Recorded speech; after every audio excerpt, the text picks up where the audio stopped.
Hello, Austin, Texas. You're watching the Home Team 512 with Troy and Colton, where we bring real estate and money together for your education and a little bit of entertainment. This segment is brought to you by Security National Mortgage, where we turn houses into homes by financing your American dream. You can reach out to them at snmc.com. You can reach out to them through me at loansfromtroy.com or 855-299-HOME. And always, the QR code is a great way to go as well. So, with that, I think we're in for a special treat today. We've actually pulled one of the busiest agents on the market. We've got him to just give us a little bit of his time to sit here and give you some of his expertise. Today we have Victor Niño with Realty of America. He is a founding partner, and they are in 22 states, and Austin is one of their best cities. So, Victor, welcome to the show. Thank you so much for having me. Yes, I'm very excited. About that, you've been in Austin 30 years. You've been doing real estate 20 plus years. You've seen it all. I mean, you got to think that's through this 08, 09 crash, the 2018 inflation thing, COVID, then the kind of the bounce down. Can't really say bounce back, the bounce down after COVID. And so I think what most people are trying to figure out is, why are some homes moving so fast? But yet some other homes just sit there on the market for what seems like eternities. And so, what are you seeing out there in the greater Austin area? Pretty much the same thing I've always seen. Whenever there's someone that is hoping to get a price that the market won't bear, it just doesn't sell to a new person. It sells back to them. So I always tell people, I'm like, look, every week your home's selling. The thing is this, that the highest bidder always keeps the home. So if you're the highest bidder, then guess what? You just bought it back. Congratulations for another week. And that's the way we go over and over again. And the markets, will go up, markets will go down, but the people that are making sure that they price homes properly based on current market conditions, those are the ones that are getting their property sold. And then of course it varies, if you're out in the outskirts compared to downtown, or if you're in an area that is very desirable and very little, amount of inventory, then guess what? You're going to go ahead and sell it quicker. So that's why you need somebody that's going to guide you the right way, that understands the market, so that they can go ahead and, of course, extract as much money as possible for you, so that you can move on to the next chapter in life with more money. Oh yeah. I mean, and that it's kind of hard. I mean, it's a tough mindset market. It's not a tough market, I don't think, but I think it's a tough mindset market because we're still close enough to that, post-COVID housing boom, to where people still think that was a real market. So when they're looking at their house, I still feel that a lot of people are thinking about that, well, gosh, my neighbor, my neighbor sold for this in like 17 days and no one looked at their house, and so it's hard for people to understand that that was a glitch in my mind. It was a glitch in our system, and a lot of people took advantage of it. The whole country reset. There were people moving everywhere because remote working became a thing, and so we kind of reset. And Austin had an amazing. I mean, we went up 42% year over year for like a year and a half. Which is not. It is. I mean, the average, we were talking about that earlier, it's typically around 4%. Yeah, and that's what they're expecting this year, 3.9. So it does feel like Austin has settled back into what Austin has been. I mean, historically, if you exclude those 23 months, it's like 3.9% historically. And those COVID market thinkers are starting to come around a little bit. They're getting used to it's not 2-3% rates anymore. The houses are kind of leveling out with price. It's becoming normal again. So that is nice. Yeah, and I think this is where the professionals come into place and will allow them to gain perspective based on facts and not on sound bites or on clickbait. Yep. Right? Because realistically, if we go back the last 55, 60 years of rates being tracked, I mean, if you think about it, and I've actually done that, it's closer to 7.5. So right now, rates, you guys were saying that they're south of 6%. So they are below average right now compared to, back in the 80s. Yeah. I still remember when my sister bought her first house, she had a 12% interest rate, and they thought it was amazing. That was like 1987. Yeah, and so rates got up into the early 80s, somewhere as high as 18%, and they just kind of crept down. And now low sixes, high fives is kind of a stable market for interest rates. It's where you can sell your house enough for value and appreciation, things like that, but the rates are low enough so that you can attract more buyers because more people qualify. Just recently, it came down where rates hit below 6% kind of nationally, and the data was that actually increased your purchasing power by $30,000 Wow, that's year over year. So if you were looking last year to this year, you can buy $30,000 more house for the same price. exactly. And those rates are low enough to where they're desirable again, but it's not driving the price of the home up. You know, it's not getting crazy with the pricing. So At least not yet. not yet. But those that wait, what's going to happen? Well, and you know, we've been telling people that Austin's one of the best buyers markets in the country. And we just looked at the data before we sat down, and it looks like that's going away.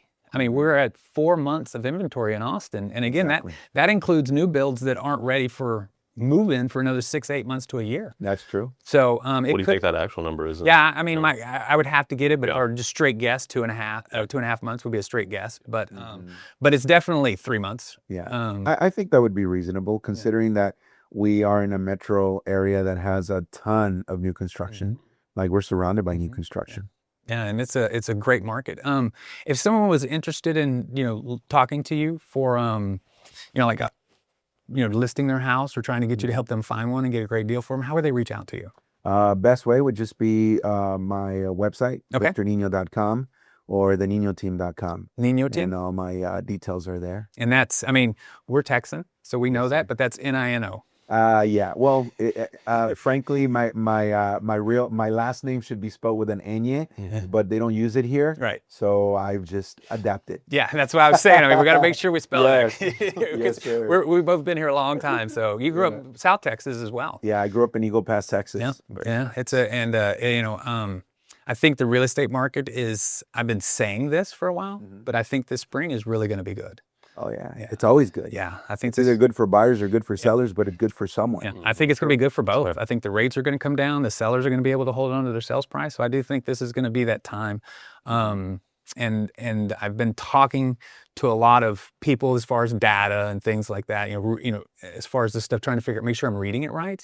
But it does appear that people are accepting the normal market again. And so I think, you know, just think about what was the normal market before COVID in the greater Austin area, 2 months of inventory. Yeah. So, I mean, Austin was always a very difficult market or a very good market, just depending. Strong. Yeah, very strong. That's a better word. Yeah, it's like difficult doesn't sound right. But yeah, it's a very strong market. And, you know, the appreciations have been very steady because, you know, a $500,000 house in a year from now is worth $520,000. Yeah, and I'll tell you, I remember I was having a conversation with the seller, and they were hoping they were going to get like $900,000 for their house. They bought for $450 back in 2016. Yeah. So if you go at 4%, it was going to be less than what they actually got. So I'm like, you know what? Yes, you could have gotten 1.2 million, 1.1 million. And no, you're not going to get 900. But guess what? You're still at a better pace than 4%. So when you go back and you actually start thinking logically and saying, hey, what's the average appreciation year over year in the history of the United States? It typically hovers around 4% on average. Of course, there's some areas that'll go up higher, others that will stay stagnant or sometimes decline, right? But the thing is to always make sure that you're looking at facts and not just at sound bites, like I mentioned earlier. Yeah, and that I've never actually even thought of that mindset. But yeah, if someone's home their home before 2021 and if they're stuck on what they didn't get, you know, it's sometimes it's better to think about what you do get. Oh, of course. That's the whole gap in the gain. Yeah. I love that. That's a great book. Yes, we're reading that right now, The Gap and the Gain, and going over that. And that's a great book. If you haven't, I'm not a sponsor of anything. If you haven't read The Gap and the Gain, I highly recommend it. You know, and as far as for like your team, how does it work if you set up for something for a listing? How does that work for you? Can you elaborate a little bit? So if somebody reaches out and says, hey, I want to list my house. I heard you were, you know, one of the best people in the world to list with, you know, what would they get from that point? Well, the first thing is actually have a conversation to see if it's a right fit for us to even meet. I think being transparent and being clear on things and expectations matter a lot. I think that it would be silly for anybody to think that we are a fit for everyone out there. So I think, you know, for me is being very direct and transparent with reality. versus just telling people what they want to hear. So first is having a conversation, finding out why somebody wants to move and so forth. And then if we get past that, then we would meet in person, take a tour of the property, and then find out, at what price they can really get for the home. Now, if we are aligned and it makes business sense for us to be, working together, then great. I will say most agents will work with whoever has a heartbeat. For me, I work with people that are respectful and people that will value what I bring to the table. There's someone that has just unrealistic expectations, or they're rude or whatever. I just don't work with them. So that's the beautiful thing, is that when we have a lot of business, we don't have to tolerate any second-class behavior, right? So for me, it's about being honest of what is happening. And hopefully that person values that. I do come across some situations where they tell me, hey, you know what, Victor, this other person told me they can get $300,000 more. I'm like, hey, you know what? I don't know where they're getting their numbers, but if they're promising you the moon, then hey, go for it. But just know this: if you value somebody being honest with you, then this is the information. If it doesn't work out, I wish you the best of luck. You can go hire somebody else that just tells you what you want to hear. And that's fine, right? And I think that when we're not attached to the outcome, we can help someone way better than when we are trying to just get a listing or just trying to help that buyer at all cost. I think the best thing we can do is make sure that we are knowledgeable in the market. And the second thing is to make sure that we explain things the right way. No need to be giving malpractice advice. Yes, absolutely. You live in the world of facts, so not every listing, every seller wants to hear the facts. So that makes sense, I guess. And sometimes if you're the first one giving them the truth, it's sometimes not as much fun. But I've said this before, is that I think professionals in our industry right now are more important than they've ever been because of that. I think most of the homes that are hanging on the market are because they started, you can start a little out of the market, but if you start too far out of the market, you're not even, people are going to, well, I see 5 houses just like yours, $100,000 cheaper. Why would I even go look at yours? Exactly. And then like, well, maybe they'll negotiate. Well, will I get them just down to what everyone else is doing?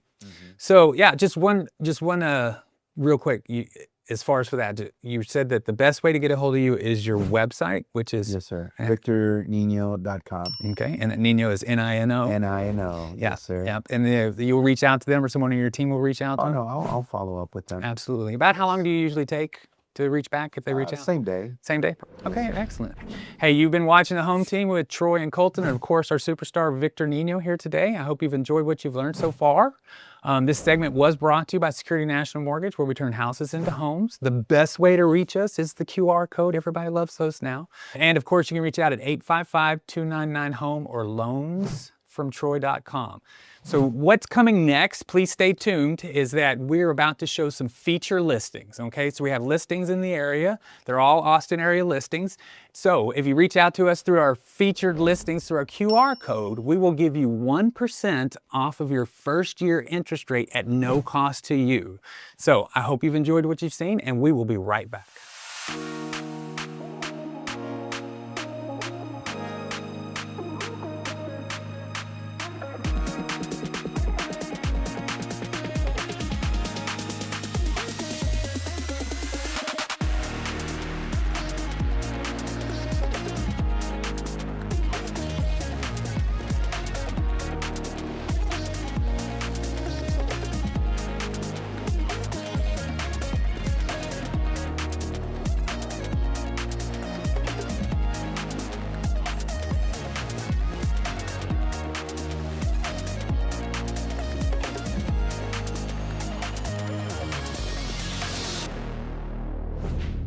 Hello, Austin, Texas, and welcome back to the Home Team 512 with Troy and Colton, and of course, Victor Niño, our superstar resident real estate co-founding partner of Realty of America. This segment is still brought to you by Security National Mortgage, where we help you turn houses into homes by financing the American dream. If you want to reach out to us, it's 855-299-HOME or loans, that is plural, loansfromtroy.com, or you can reach out to, of course, on the QR code over there. This segment, Victor, is what is kind of a personal one to me. It's about money. right? In all facets. And we try to cover things that help people understand money, because when you and I were growing up, there was no 401k, there was no easy access, there wasn't, Charles Schwab's where you could just put $1,000 in and start. There wasn't any of that. And so we didn't understand it. Our parents didn't understand it, and they couldn't teach it to us. So we kind of grew up and had to figure it all out on our own. And so, that's one of the things, I've learned later in my life, all of these things that if I'd have known in my 20s, I'd probably be sitting on the beach right now.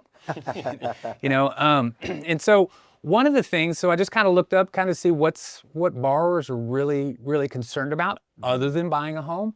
And the total cost of living was the first thing that popped up, and it mentioned like property taxes, homeowners insurance, home repairs, things like that. And those came up. And so, sometimes we think, because it's our industry and we're kind of laser focused, that it's the interest rate, or that it's the price point, or the location. And sometimes it's not. Sometimes they're, what is going to happen in 2 years? What if this happens? And things like that. And so those are some of the things that I thought we could discuss, just to kind of help them understand what's coming. Of course. Most people escrow their property taxes and insurance inside their payment. And how that works is we take out what your 1 year of taxes would be and what your 1 year of homeowners insurance would be. We divide that by 12 and we add that to your principal and interest. And then every December, they'll take out of that, it's called an escrow account. They'll take out of that escrow account and they will pay your property taxes. And then every home loan anniversary, they will take out for the homeowner's insurance and they will pay your homeowner's insurance. And so people always ask, hey, can my payment change? I'm like, well, the principal and interest of your payment will never change on a fixed rate loan. It's $1,500. It's $1,500 for the 359 payments that they have to make. But property taxes, as you know, especially in Texas, they're based. They can go up 10%. Now that's not the 10% of your property taxes. That's 10% of the value of your home, and then they back that out. So if you're paying like $5,000 in property taxes and your house appreciates the full 10%, which it's not doing right now, but it is possible, then your taxes would go from $5,000 to like $5,400. And so that then when they go to pay your taxes in December, they'll pull out the full $5,400, even though there's only $5,000 in there, right? So then the next year they'll have to make that $400 shortage up and the new $400. So your payment, so they would add $800 divided by 12 and add that to your payment, called escrow shortage, right? So that's how that can happen. And homeowners insurance as well. So Texas, for a long time, had a pretty stable homeowners insurance market for a long time. I mean, it was like $95 a month. You could just pretty much just throw that in there when we were estimates, and we were always pretty close. We had a lot of Mother Nature aggressions on us in the last 6 or 7 years. So the insurance companies haven't had to make that up. So our insurance kind of went up, which did adjust payments, but they're starting to come back down now. I've noticed it. Now this it's the first time in 3 years the insurance was less than the year before. So and so that's kind of the same thing. So those two things can adjust your payment. And you have a choice. You can pay the shortage, so you just pay the new payment, or you can just put the shortage into next year and just pay it monthly. Sure. Since it's 0% interest charge, I always just have them, when it happens to me, I just have them added to the next payment, right? And because I can use, let's just say it was $800 or it's, $70 a month. Right? I could take that $800 and use it somewhere else, right? And then just add $70. I can just add $70 to my payment. That's my choice, but that's not everybody's choice. Sometimes, that payment is more important, so they'd rather keep it down. So, but those are choices. As far as for insurance, you can shop those. And I think you should shop it every year. But what happens is most people don't think about it. It just kind of renews at a higher deal. And then they're like, well, I'll do it next year. So, it is one of those things that you have to be intentional on to save money. And you need to be ahead of the curve. It's not like, hey, my insurance payment's due this month. Let me go look. You start looking 60 days out and decide if your new insurance is going to be adequate for next year or if you need to change companies. Then you go ahead and set it up. You then inform your service provider who you pay your monthly payments to that you're changing insurance companies. You give them the new one. They will bill your new insurance company, not your old insurance company. So that can be done. It's just, like I said, most people start too late. Of course. What are some of the, you were excellent at customer service, excellent. And so I know you keep in touch with the people that buy and sell with you all the time and stuff. Have you kind of heard of any things other than those that kind of step out as things that concern them that they weren't prepared for? I think you covered it all. Yeah. Yeah. As far as like the main things that they're concerned with, when it comes to home ownership. Yeah, and those are the things. Sometimes unexpected repairs. Typically, when you purchase a home, kind of very customary that the first year it's under warranty, the seller typically pays for that. That's very typical. So nothing unexpected in the first year. You do get the ability to renew that when it expires. That's one of those things that I'm kind of torn on, because if you do have a big expense, it's really nice, even though it's a little bit more work on your part, because it is an insurance company and they're trying to spend as little as possible to settle your claim. So you do kind of have to work with them if the AC goes out or something like that. But the other things, I think a lot of people miss the opportunity to cut some of their expenses for their house. Things like we talk about, landscaping, yard work, things like that.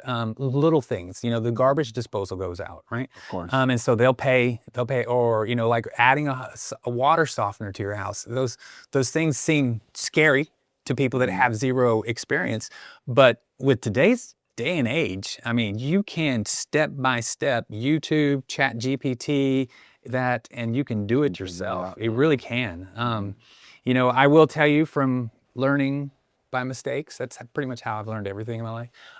Watch the whole video all the way through a couple times. So you know what's coming. A couple times, so you know what's coming. And do it in the right sequence. Yes. And then come back and then watch the video to what you're doing, and then play the video and then do the next step. And I'm telling you, doing that, I mean, I put in my own I'm not a plumber, put in my own water softener. I've replaced a water heater. Just garbage disposal. So, that's those three things. I probably saved $2,000. That's awesome. Just by doing that. And so you can do that. Which I think is an amazing way to do that, but there is also that time is money, so, when you're doing those yourself, you're not doing other things, and so that's the balance that I think every person needs to decide for themselves. Because, entrepreneurial mindsets like yourself, especially, you're like, hey, it's going to take me about 4 hours to do this, but, I could be doing this, and this, which would generate more income than the expense of those 4 hours, and that's something, I mean, do you see that being as a viable alternative? Well, yes, but it's not for everyone, because the reality is this. Most people, I think, are more programmed to save. And there's nothing wrong. Everybody's a little different, right? Some people say, hey, I'm going to focus on saving. Others are going to be focused on creating more. And the reality is this. I mean, this is my situation. I remember when I first bought my first house, I was making $880 a month. Now you might think like, wow, that's super low. And this was in 1998 when I bought my first house. I was saving money to go buy a car. I ended up buying a home actually close by here, maybe like 3 minutes away, 4 minutes away. And my brother was a realtor. And he says, look, if you go buy that car that you want to buy, you're going to be in a situation where you're going to have a big payment for your car, insurance, you're super young, it won't make sense. Or you can buy a home with those $5,000 down. My house was $80,000. My payments were $615. Now, yes, I made $880, but I had a cosigner. But it was all my down payment and everything. My other brother co-signed for me. So I ended up going from being in an apartment where I was renting for $500 a month to paying, I was paying $250. My roommate was paying $250. I went to paying $15 out of my pocket. Why? Because I rented out 2 rooms. It's a 3-bedroom house, right? So that changed my mindset. Another thing is I could focus on, let me save money or let me go make more. Now, it just depends on the risk tolerance. But the way I see it is, if people focus on, hey, what can I do to develop my skills so that I can go earn more? Whatever you do for a living, guess what? We can always improve. And one thing I know for sure is that the best investment I've ever had or I've ever made is investing in my mindset and investing in me knowing more. Because the more I know, the more I can give to the marketplace. And the marketplace will always reward people for knowing more and bringing more to the table.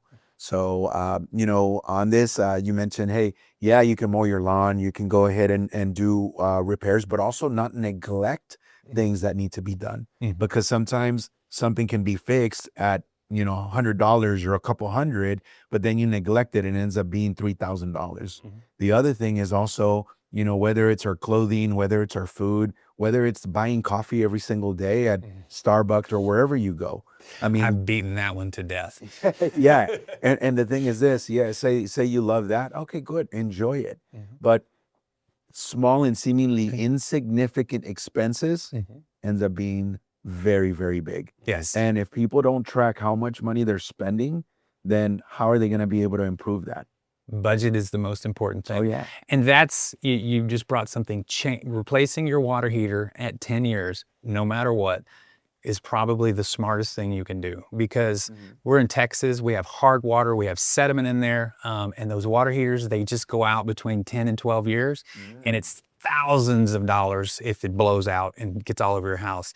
It's just $1,500, $2,000 if you, And then maintenance too. Yes. Not neglecting the maintenance. Wash it out, drain it out once or twice a year if you can, but at minimum once a year. I have it's part of my spring cleaning deals. I have a water hose already just sits up in the attic, and I just run it to the bathtub, so it's already there, but that, like you said, maintenance, taking care of your stuff. I mean, an example is if you pushed your car 5,000 miles every oil change, it's not going to last that long. True. But if you change it when the oil changes due, these things last forever now. If you just follow that basic maintenance, these cars get 200,000 miles all day long. When I was young, to get $100,000 was a lot. Yeah.